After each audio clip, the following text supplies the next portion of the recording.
ঠিক আছে, আপনাদেরকে আশা করি বুঝাতে পারছি কি বলতে চাচ্ছি। আমি ডেসক্রিপশনটা সবসময় সুন্দর হতে হবে, এলোমেলো না। আমার এই ডেসক্রিপশনটা সুন্দর হয়নি। সুন্দর করতে হলে আমাকে অবশ্যই সময় নিয়ে কাজটা করতে হবে, যে সময়টা আসলে এখন আমার নাই।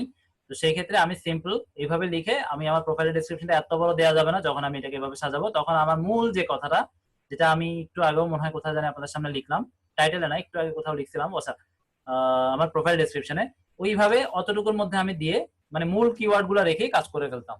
কারণ আমাকে এইখানে সাজাতে হবে অবশ্যই। যদি এখানে না সাজাই এটা কিন্তু আমার জন্য ভালো হবে না।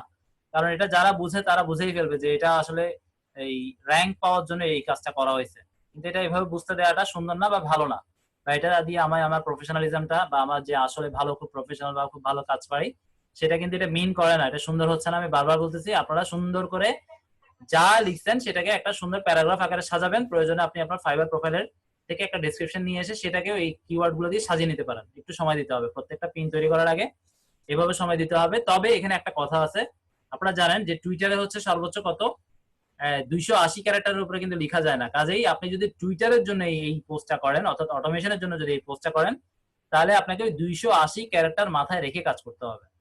ঠিক আছে? এবং ওই 280 ক্যারেক্টারের মধ্যে আপনাকে কিন্তু শর্ট লিঙ্কও দিতে হবে, কারণ ওই সেম লিঙ্কটা টুইটারেও যাবে।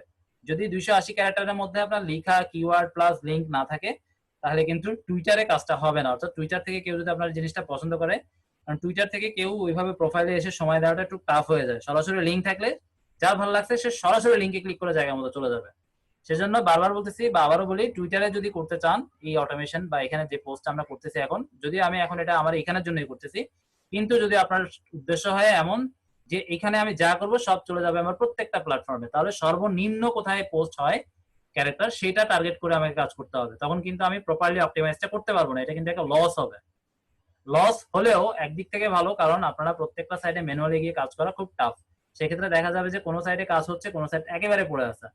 সেই দৃষ্টিকোণ থেকে আবার এটা অনেক ভালো।